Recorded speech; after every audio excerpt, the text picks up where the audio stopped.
Good evening, everybody. This is Chief Meteorologist Andrew Pinero with a quick weather update where we got that back at the green screen with some weather maps.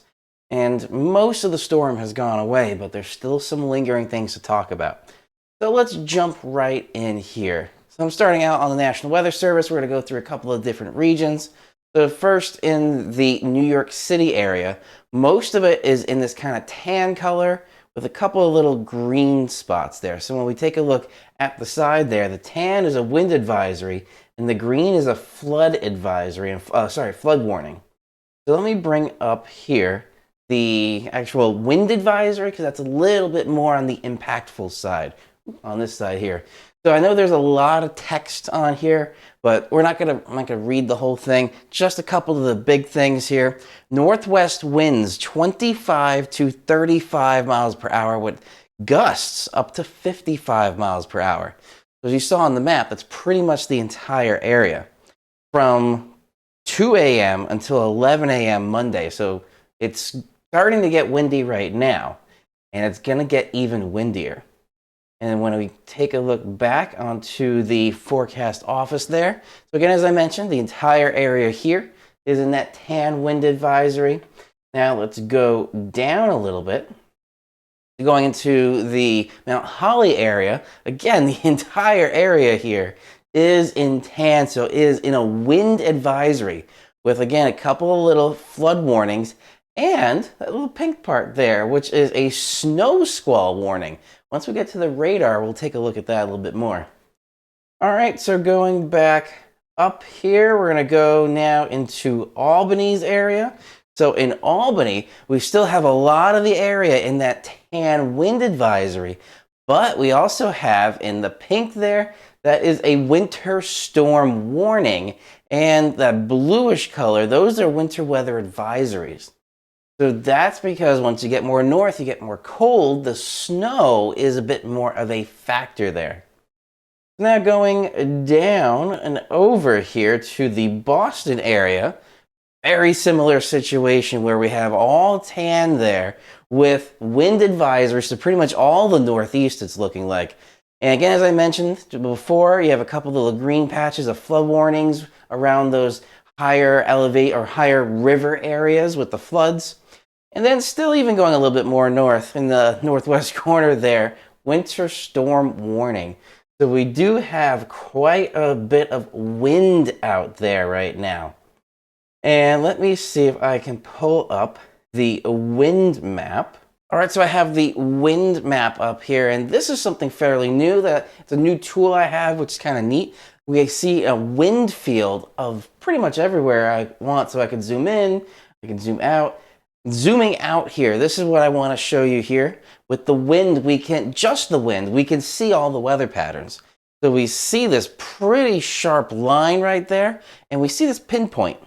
That pinpoint right there, that's the low pressure center. So that's the cold front. So we have winds coming in on both sides. That's where the front is, or the boundary line, going up into the center. We have that counterclockwise rotation in the northern hemisphere. So that's what we're seeing. The low pressure system's making its way out. But behind that, that's where we're seeing really cold air coming in. So this is mostly westerly, maybe a little northwesterly coming in. And I have New York City there pulled up at 17 mile per hour sustained winds. So let's zoom in a little bit here.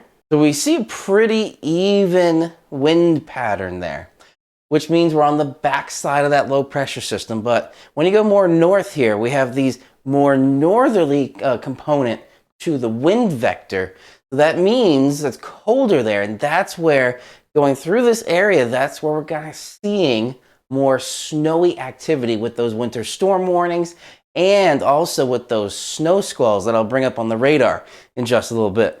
But it's kind of neat to see, at least here, the wind map. So this is something new that you'll be seeing out there. And again, pretty even with the winds. So let me bring up now the radar. And this is what I was alluding to a little bit. So right here I believe I am on Mount Holly's radar. There's a couple little patches here. Let me switch this over to the precipitation depiction so you can see. I'm going to put this in motion here. We can see some rain showers making their way out through kind of the New York City tri-state region there. But then we do have in the blue those snow squalls, a little bit of pink in blue once you get a little bit more into the warmer pockets. But let me switch the radar over to where those snow squalls are coming from.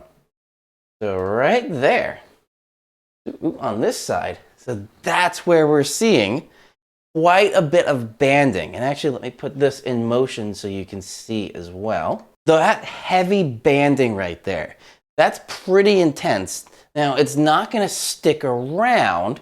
I don't expect much accumulation. And if there is accumulation, it's not going to stick around, as I mentioned, for a while. Because now, especially with the time change that just happened today, it's going to be melting away with the higher sun angle as well. So that could be melting away fairly quickly. But if you're caught in one of those snow squalls, be prepared. Like if you're driving, you might just want to pull over and wait it out because they are fairly quick, but they're very intense. So if you can avoid that snow squall, I would definitely say to do that.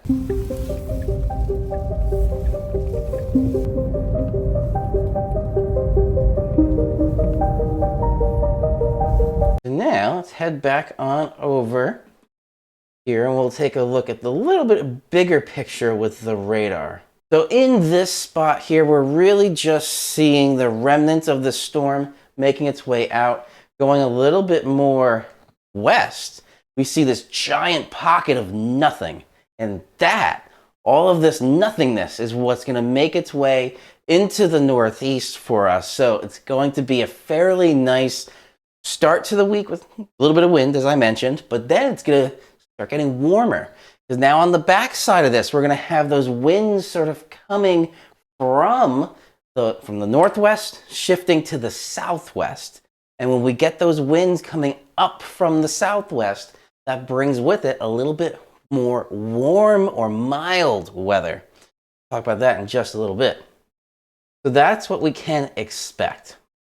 Now on the satellite here, we do kind of see this Kamakyu, or the big shrimp as one of my college professors always called it.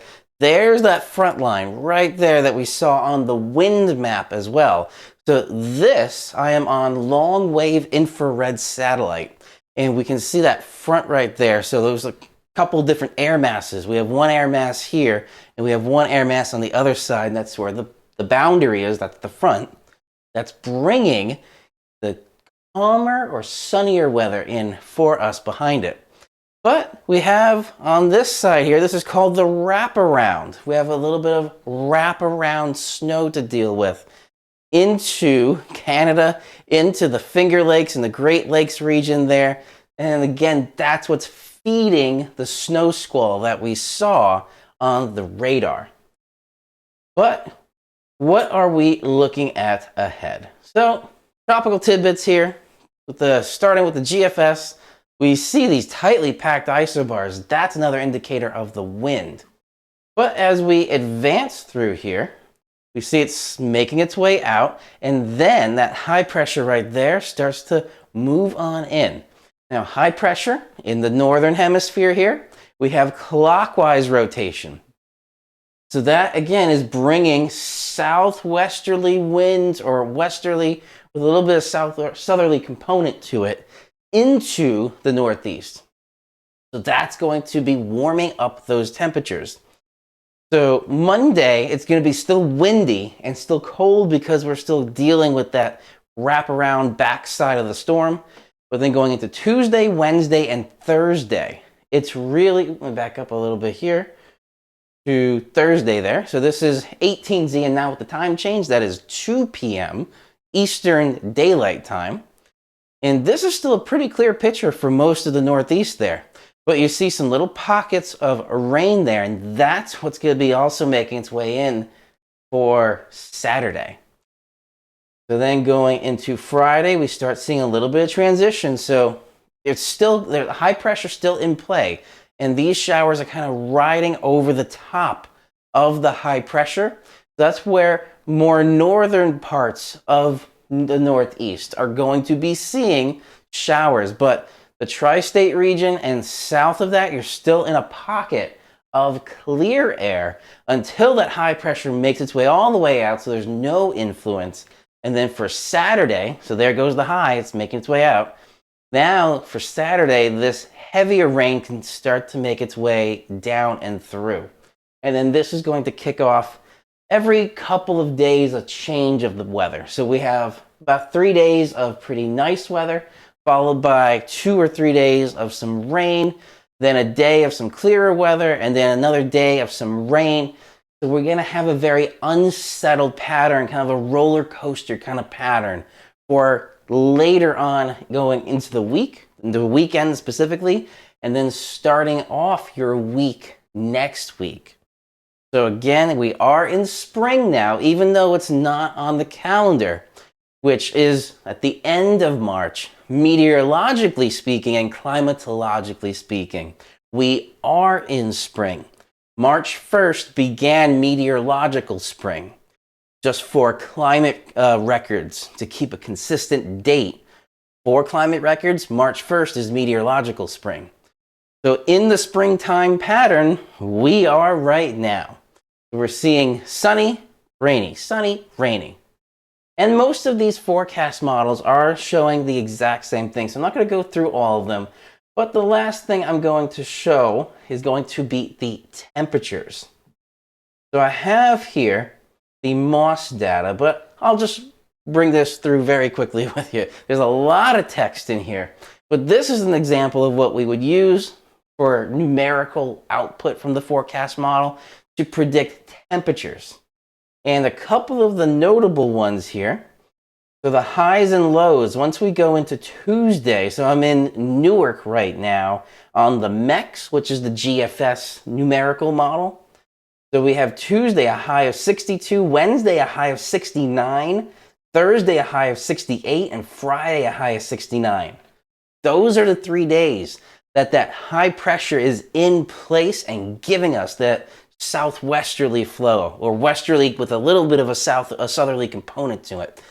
That's what's going to give us very, very nice weather. And it's very welcomed weather for later in the first part of your week, say maybe midweek. Because tomorrow's highs, we're only seeing in the low 50s. So this is saying 53. And then kind of around the area, we're also seeing, it looks like low 50s. So it looks like a lot of different places here. We're seeing highs in the Northeast specifically. We're seeing high temperatures in the upper 40s to the low 50s for tomorrow, again with the wind, so it's going to feel colder. But then come Tuesday, Wednesday, Thursday, calmer wind, a westerly, southwesterly wind for those warmer temperatures. So if you can at all, I would definitely say get outside Tuesday, Wednesday, or Thursday. It's going to be a beautiful like spring teaser. Because then for Friday, the temperatures drop off. So we go from, Saturday.